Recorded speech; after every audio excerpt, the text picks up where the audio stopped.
Isso que você falou aí me levantou um monte de coisa pra gente conversar sobre. Primeira delas, você acha que... Bom, os Estados Unidos, você falou que os Estados Unidos e a China acabaram de conversar aí e devem se comprometer a trabalhar juntos.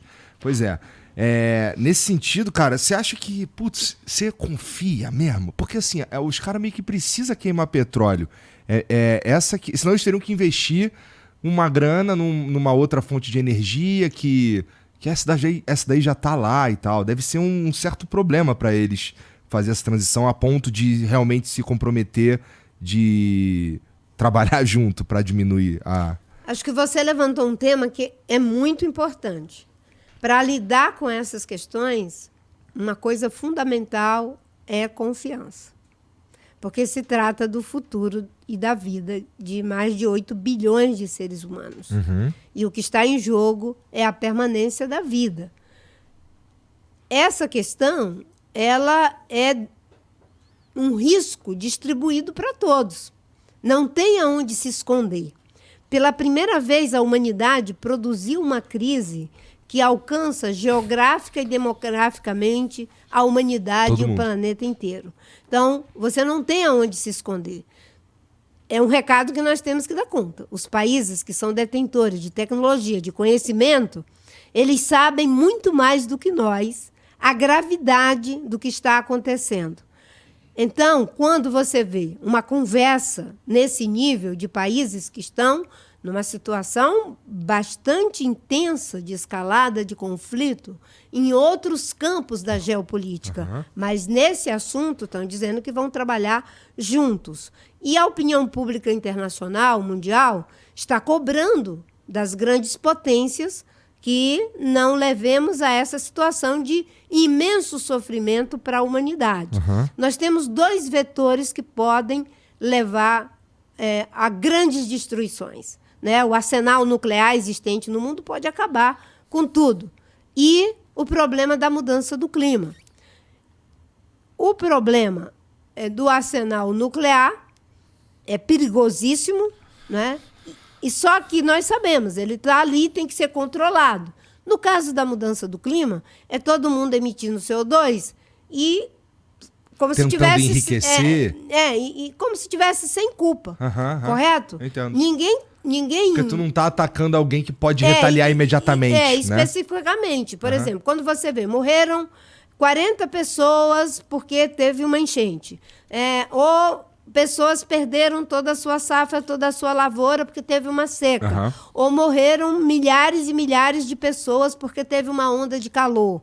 Você vê um responsável direto? Não vê. Mas indiretamente existem responsáveis. Se continuarmos emitindo CO2 na intensidade que estamos emitindo, há responsabilidades que devem, digamos assim, pesar na ação dos que são responsáveis. Quem não tem feito a sua parte? Governos e empresas. Quem tem feito a sua parte até aqui de forma bastante significativa? A ciência, que não abre mão de colocar de forma dura e consistente a natureza do problema, e uma parte da sociedade civil que está cobrando. Tem uma parte que é negacionista, que não acredita que tem mudança do clima, que não acredita que... Enfim, a ciência tem uma palavra que deve ser considerada.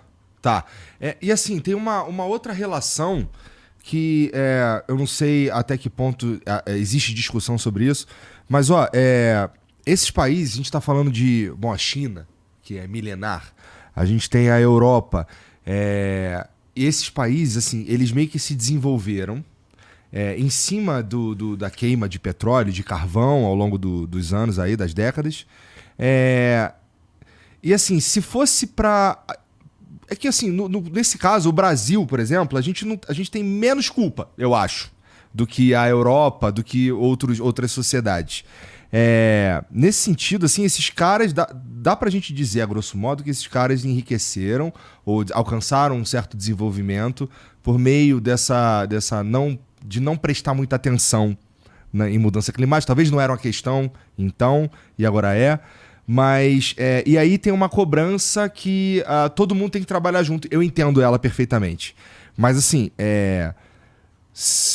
É por isso que existe esse fundo que você falou Sim. para meio Sim. que recuperar quem não usufruiu. Exato. Para compensar os países que não usaram seus recursos naturais, como os países industrializados, que têm uma emissão histórica maior, desde a Revolução Industrial, e os países que não passaram por esse processo têm uma emissão per capita muito baixa, e digamos assim, uma emissão de carbono muito pequena.